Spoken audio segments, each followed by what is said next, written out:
kan maqaa immoo obboleessi keenya please yeroo kamiyyuu of ta'ii socho'ii ganda kamiyyuu maqaan dhahini yoo dandeesse jette bakkuma tiralatte guddatte jimma jedhi yoomuu jimman taane jechuudha arsii jaallachuu dandeessa rakkoon qabu oromoon kutaan oromoo kamtuu kanuma keetti rakkoon qabu garuu ilaalcha biraa keessa nama galcha waan ta'eef please isii kana haasirreeffannu namni gaafa waan gaarii hojjetu ganda ofii faarfata gaafa immoo waan badaa hojjetu ganda nama kaanii dhaha yoo ta'e ilaalcha namoota naannoo san maqaa balleessuu fakkaata waan ta'eef please isii kana haasirreeffannu. Murtee shamarranii akkasitti mate nama kana nama du'e nama maallaqa utuu isa kadhatu karagaa guutuutti qabnu himata tokkoffaa jechuudha. nama du'e jira birrii nama du'e aljaziira wallahi atu waan nama sitti beekite ammaatu jiraafan malee utuu amma maallaqni harka jiraate birriin tala duute sana kafaleen callisiisa dubbicha. Intalattiin birrii si kadhataa dhattee biyya galte kaansarii qabamte sun duute moo hin duune birrii siisirra jira moo hin jiru. Maatis wajjin haasaan jira ijoollee siif jala galchaan jira. Mana mubaarak kanatti nama hedduudha birrii dubartii kan ofirraa kaffalee jira. Akkan silaalutti onneen kan kee kun lapheen kan kee kun gogaa wayii natti fakkaata waa dhagaan jirtu natti fakkaata kan silaalutti. Sodaa rabbii irree waan qabdu natti fakkaatu. Isa galtuu akka sanatti ofirraa dhiiftee toobbattee waan hidaa sirra jiru kana ofirraa kaffalte natti tola jechaadha. Si gogeera dhagaa si ta'eera onneen dhagaan jirtu ati birrii illee borga nama fuuchuuf deemta bakka biraarraa akkan silaalutti. Bor isammaa jechaadha. Birrii arginaan dhaaba san qabdu dhagaan jirtu abbaa fiidha. Yuunivarsiitiin fudhatinaa dhimmi guddaan obboleewwan keenya tarii kan nyaatamee jedhee haqni isaa akka ba'uu fi dharratti xiyyeeffannu kan maqaa immoo obboleessi keenya please yeroo kamiyyuu of ta'ii socho'ii ganda kamiyyuu maqaan dhahini yoo dandeesse jette bakkuma tiralatte guddatte jimma jedhi yoomuu jimman taane jechuudha arsii jaallachuu dandeessa rakkoon qabu oromoon kutaan oromoo kamtuu kanuma keetti rakkoon qabu garuu ilaalcha biraa keessa nama galcha waan ta'eef please isii kana haasirreeffannu namni gaafa waan gaarii hojjetu ganda ofii faarfata gaafa immoo waan badaa hojjetu ganda nama kaanii dhaha yoo ta'e ilaalcha namoota kaanii naannoo san maqaa balleessuu fakkaata waan ta'eef please isii kana haasirreeffannu jira kan dhimma haqa baasuu isaan wal qabatee kan jiru dhugaadha biyya kamittuu namni nyaatama biyya keessattis biyya alattis garuu namni tokko jechuudha dhagaan tokko ganama yeroo baatu yoo si rukute galgalallee yeroo deebitu si rukuta yoo ta'e dhagaan siuma mataa keetii jechuudha atiin kun qarshii hangana guddatu toksiyaa tokko yeroo nyaatamtu biizinasa kana keessaa dhiiftee maaliif hiree biraan barbaaddanne obboleessa kiyya kanaaf kun sababa amansiisaadha hin jedhu akka dhuunfaa kiyyatti yoon kana jedhu cubbuuraa kan jiru ilma namaati maaltu akkana mudatu hin beeku waggaa guutuu jireenyi kee guutuu maallaqa gurguddaa kana saamamuu erga ta'e jaarsi areera bare amma gaggaba jetti oromoon yeroodhaan maallaqa ijoollee harkaa fuudhaa nyaachisuu yoo ta'e kuni waan biraati waan ta'e please kun sababa hin ta'u oromoon yoo humna keetii ol ta'e kunoo mubeen fayyuu gargaarsa jechaa jechuudha oromoo gargaarsisaa jiru siniif galee nullee hanga danda'amu waan kana qarshii 5-6 walitti buusuu maan taane haqa ijoollee kanarraa waan godhamuu qabu namni hawaasni oromoo waan murteessee jedhe haa godhamu malee kuni sababa amansiisaa miti isiniif hin kennanni jedhamus ijoolleen kun maallaqa sana yeroo sanitti barbaadachuu dandeessi maallaqa xixiqqaa miti maallaqa gurguddaa himachaa jiru jechuudha. Kanaafuu isa siyaada keessa galchiiti wanti kun akkamitti furmaata argatu kan jedhu irratti gara furmaataatti adeemu jechuudha. Abeet mootummaa kun sila si'ati beekaan tokko yeroo haasa'e haasaa nama jalaa fi dhaqatiif dheebi kan wanta haasa'u jedhu maqaa kana eeggadduma jijjiirachuu qaba ture didee fudhatee harkifatee dhufe ijoolleen arsiis buufachuuf danda'u ijoollee koo dhiifama guddaa tokkos kan si gootan maallaqa ijoollee nyaatame irratti himatamaa abbaan alangaa Oke, manni murtee shamarranii akkasitti mate nama kana. Nama du'e nama maallaqa utuu isa kadhatu karagaa guutuutti qabnu himata tokkoffaa jechuudha. Nama du'e jira. Birrii nama du'e aljaziira. Wallahi atu waan nama sitti beekite ammaatu jiraafan malee utuu amma maallaqni harka jiraate birriin tala duute sana kafaleen callisiisa dubbicha. Mucaan duute. Mubee.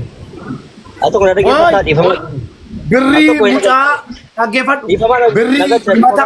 Mana agak cimemu benar dhaggeeffadhu. Dhaggeeffadhu lafiqisiisi. Intalattiin birrii si kadhataa dhattee biyya galte kaansarii qabamte sun duute moo hin duune birrii siisirra jira moo hin jiru. Maatis wajjin haasaan jira ijoollee siif jala galchaan jiraaf kunoo. Jira moo hin jiru ati kana mante kanatti matamte waa biraati. Engadda kanatti matamte. Engadda idi Ramadaanatti ijoollee obboleettii jechuudha. Narkaa biti obboleessa narkaa biti. Narkaa biti. Galchaan jiraaf ijoollee. Birrii natti matamteen birrii sanaa oliiti. Haa dhiifnu. Duuteetti mucaan. Isaa biyoo jedhee raabsiidhaan. Nanne keessumaa. Nanne keessumaa. Idi Kuma saya kena anjir alia. Jalan Ayo boleh siapa? obboleesso nama birrii dhaggeeffadhu gaa nama birrii abboo nan dhaabaan nama birrii Maammadoo obboleessa koo kottu siin jedhee hawaalaa biyyatti naa ergisiin jedhee hoo siin jedhee sitti kenne birrii sitti agarsiise jechuudha. Hoo jedhee sitti kenne. Annamni namni na biratti du'ee jira. Wallaahi wabillaahi rabbi jalaa fadhiisu yoo tokko waliin nyaannee waliin hadhayyuu maqaa jalaa dubbataa ture ijoollee wajjin. Hiriyoota koo kaleessa na waliin cidha deemaa turan Abduseen ni beeka. Waliin cidha deemaa ture akkuma Abdusee wajjin nyaannee dhugaa turre kan Abduseen beeku kanan beeku kan ijoolleen kee yeroo guutuu beekan kaleessa kan waliin sargii deemaa turre bakka adda addaa argaa turre hadha harka keenyaan qabarree biraa gallee danuu jira. Wanni sun sodaanuu keessatti uuma. Obboleesso mucaan birrii si kadha taadattee ati daawwattee jennaan biyya galte duute sun dhageessa duute sun fakkeenya siin taatu atoo waasii maalii qabda hadda duu borduu iftaan duu gaafa siin duute jedhamu akkamitti beellamtaati nama du'e akkamitti makiinaa ooftee deemta mucaan qabrii keessa jirti akka sirraa qabdi obboleesso tini birrii nama makiinaa borga nama dhaabi laayibiin gurguri tokko jedhe lammaffaa mana gurguri hin qabdoo ta'e mana maatii jalatti gurguri kaafali haqa nama sirraa gadi hin bu'aan kanuma wanta sin godhe mucaan duutee jirti akkamitti beellamtaati Maatiidhaa kennaan jiran. gurguri makiinaa kee borga nama Maama borga kennaan nama jiran. sunii makiinaa kee dhaabate gurguramu qaba nama bituu nan barbaada wallaahi wabillaahi dhugaan sin jaara gurguri maqaa keessi caala hadha na jibbuu dandeessa na xireeffachuu dandeessa hundi keenya iyyuu jira haati koo na biraa duutee jirti kalaas akka duuti jiru dhibbaan dhibbatti amanaan deemee abbaan koos namni gaafa waan raga'ee yookiin hiriyaan isaa kaleessa wajjin nyaatee dhuge waan raga'ee sirriitti amanaa deema bor yoo duute hin gaabbita hadha yoo kafalte na eebbifta rabbiin biratti illee na galateeffata makiinaa wayitiin hin deemin qansiraa jaartii keessa galchi ofii keetti qansiraa hojjedhuu jiraadhu maqaasii wayya hojjedheen kafalaanis soba birrii hoggaa hadhaa waasii ta'ee kiyyaan narkaa fuudhe kafalameen numne mucaa duute birriisi boor isa borii sa'aatii 24 keessa galuu qaba kan warra kaanii akkamitti kafalta. Nababaadha. Sababni ati matte sun wallaahi kijiba kakadhe rabbi naa gaafatu laa hin saamamneeti. Ati kijiban jedhin qabu. Kijiban jedhin. Obboleessu ammati ilaamee dhugaadha hin saamamte ishii hin saamamte. Gara shamarraniitiin gara shamarraniitiin baga saamamte. Gara shamarraniitiin anaa nyaatuu qabdu ati. Maallaqa jala. Daa mana mubaarak kanatti nama hedduudha birrii dubartii kan ofirraa kaffalee jedhe. Akkan silaalutti onneen kan kee kun lapheen kan kee kun gogaa wayii natti fakkaata waa dhagaan jirtu natti fakkaata kan silaalutti. Sodaa rabbii irree waan qabdu natti hin fakkaatu. Isa kanatu akka sanatti ofirraa dhiiftee toobbattee waan hidaa sirra jiru kan ofirraa kaffalte natti tola jechaadha. Si gogeera dhagaa si ta'eera onneen dhagaan jirtu ati birrii illee borganama fuuchuuf deemta bakka biraarraa akkan silaalutti. Boor isa maa jechaadha. Birrii arginaan dhaaba san qabdu dhagaan jirtu abbaa feete. Rabbi onnee si laaffisuu hidaa mucattii kaanseriin qabamte sana rabbii jedhi ofirraa kaffali. Haqxi namaa jabaadha. Sii gara qofa siidaamaa mubaarakati immoo dalagaa kan kee bareeda yatiima gargaaruu kee irratti waa hunda irratti nama durirraa illee kaasee si waliin jiru. Dhuma irratti immoo wannan si jechuu barbaade mucaa miila citaa Suudi Arabiyaa sanallee rabbi rasuula yaraa ijoolleen keenya shanan gibee akka gargaartanutti nama hedduu dhufe keessa wallaahi na kadhachaa jira. Isa kanatti maammeen illee atillee kiyyaan illee wanna kana gurraadha. Sagantaa qabadhuuti guyyaa barbaadde fudhu kottu rakkoo qabu. Hadha barbaadde boroo barbaadde waan tokko rakkoo qabu. Inshaallah. Alas. Ofumaaf ishiin jedhanii nanaasa'ee abshir anaa dhiisin jedhee annan fixaa. Maammee sirriidha?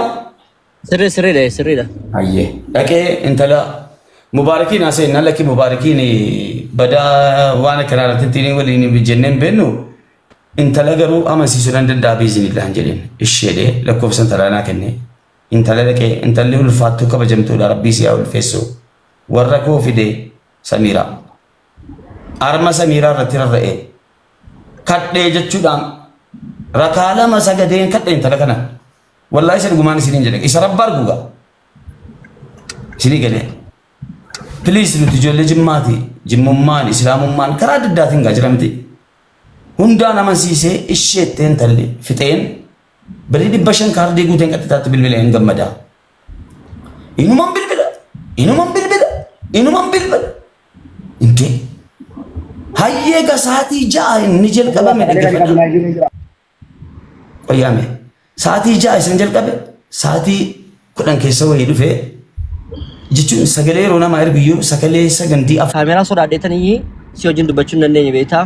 Gizeen waan immoo dhufeeru mana hin qaqqabu ati immoo waa'ee Awustiraaliyaa ijoolleen edaa sitti mataan turre waa'ee Acaaluu. Kumbirii. Hundee wargaan jedhamu. 25.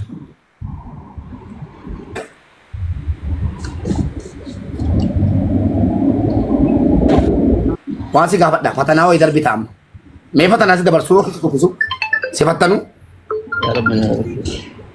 Si fattanuu amma asirratti wal jaziiraan jiru tukiyyaan jiru.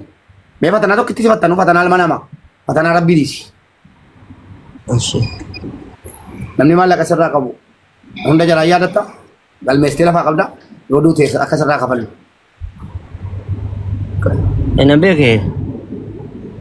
Maqaa jaraan nu dubbise birriidhaa wajjin qixxee sirraa kafal uummata sirraa kafalchiisa. Dhaqe. Bidii ake falgaba kee. Amma gaa amma beekaara deemaa jiran. Yoo ati galmee fidde aan ta'aa buleensi eega. Miti hundi isaa ammas gabara jira. Yoo ati galmee fiddee maqaa jaraa waan ta'e galmeeffadhee birrii wajjin ijoolleen dhufanii sanaa achi namni dhibe ati maallaqa kanarraa bilisa fidi dhaqi.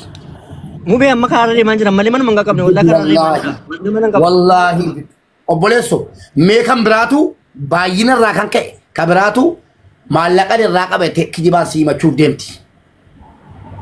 Kanaaf afaadhiisi. Kakattee abdattu malee. Dhaggeeffadhu mubee dhaggeeffadhu. Anta akka malee utuu mormuu jechuudha. Namni akka tokko kan babuuf kana beektaa amma. Utuu na jedhimoo riisitii tokko namni irraa qabu hin jiru. Dhaabbadhu adaraaseera. Kabbabush. Riisitii namni narraa. Kabbabeera miti kiyya. Kabbabush yoo birrii sirkaa fuuchuu isaa jira amma kuma ja'a. Bara 2023 ji'a 5ffaa keessa. Inni kuno hin beektaa akka itti fuute moo callistee dhuma kafaluuf hin deemtu Muhammad dhugaan sitti maa narra jiraan kee narra jira qishinaati. Leerri gaa haqa namaatii jedhee makiinaa gurguree mana gurguree haqa namaa kafale jennee wallaahi mootii koo jedhee impoostis godhadha. Gurguri makiinaa wada sira gara hojii. Ansiraa kee hojjetu jira obboleessa koo. Infutu hawala ana biyya dunyaarra jiru infutu hawala. Haga maallaqa kafalte fitutti. Asii fuudhanii asitti kennu morimmoo jedhu kun waggaa tokko boo. Dubaayin keessatti dhiifama nuu godheetii footoo kee fayyadamne hawaalaatti hin kenninaa obboleessi keenya kun yeroo hunda saamama jennee gadhiibna. Yeroo hunda saamama jennee maqaa siin balleessinu. Ati kafali malee erga ati kafalee kaate hin saamama yoo saamame akka nu gaafanne jennee sheer gochiifna Dubaayin keessa. Muhammad kun maallaqa namoota baay'ee irraa fuudhame jettanii kun dubbachaa jirtu. Obboleewwan keenya dabaree dhufaa jiru. Kun hunduu ammas tariitti namoonni kan biraa immoo koomantii jalatti dhufanii kan biraa ammas immoo jechuudha beektee viiktimiin dhufuudhaaf deema. Siiniif galaa jira miti. Yoo akkas ta'a deemee jedhe wanti kun dheerataa jira. Tarii mucaan kun jechuudha waan kana hanga tokko miira kana tasgabbeessuudhaaf yookaan qilleensa jiru kana tasgabbeessuudhaaf ammallee kallattii biraatiin maallaqa nama harkaa fuudhee amma isaas deebisa yoo ta'e jedhee bishaan baalli tokko keessaa hirrisaa kaanitti guutuu jechuudha jara keenya. Baallichi lameenuu bishaan barbaada. Akkas ta'e dubbiin rakkoo ta'aa jira jechuudha. Kanaafuu wanti kun tariitii inni amma irratti waan kana haandil gochuu danda'a yoo ta'e jedhee godhe yoo hin danda'u ta'e jedhee karaa seeraatiin osoo deemanii gaarii natti fakkaatan honestly malee atis amma waan hin taane murtee hin taane keessa of hin galchin mubaarak atillee ilma namaati obboleessa kiyya hanga dandeessuun miira keessa osoo hin galin jireenya qabda kaayyoo qabda fayyaa keetiif illee gaarii hin ta'u akkas miira keessa galtee dhugaadha akka namaa yoo baafte rabbi akka kee tiksa waan gaariidha kun waan jajjabeeffamudha garuu sadarkaa sanatti of dhiphiftee waan kana wanti gootu kun waan salphatti deebii argatu natti hin fakkaatu because nama adda addaa irraati wanti kun rakkochii jechuudha sii galee waggaa darbe nama tarii dogoggora isaa sana asirraatu jettee dubbattee jette baranallee dogoggora kana keessatti argama yoo ta'e taaxaboo ciqaa isa jedhanu ta'aa jira dubbichi kanaafuu dhiifama naaf godhiiti kun asirratti akka kompitishinii dubbii wayii wal mormumamii akka hin fakkaannee fi tariitii namni kun kanaan hin deemu yoo ta'e jedhe seeraan ijoolleen achi jirtu wal geessee xabaqaa ijaarrattee dogoggora keenyaan osoo hin beekin maallaqan gara biyyaatti isiniif erga jedhee kee akkas nuun jedhee akkas nu godheettee seeratti hodhii riippoorti goote isaafillee gaariin ta'u jechuudha yoo maallaqa kafaluu dadhabe seeraan ni hidhama namni kun honestly. Kanaafuu obboleessa kiyya kanaafuu waan kana tarii humni kee hin danda'u yoo ta'e jedhu Oromoon kallattii ittiin si gargaaruu dandeessu wa'ii dhaammadhu waan humna keetii olii namoota gadi fageenyaan si beekanu iccitii kee beekanu jireenya kee beekanu kakatanii amantaa qabu dhugumatti namni kun yeroo kanatti akkana ta'eera wanta evidensii ragaa quubsaa qabu tokko wa'iitiin yoo gad dhufe mucaan kun Oromoon kallattii kamii mucaa kana gargaaruu danda'a waan jedhamu wayii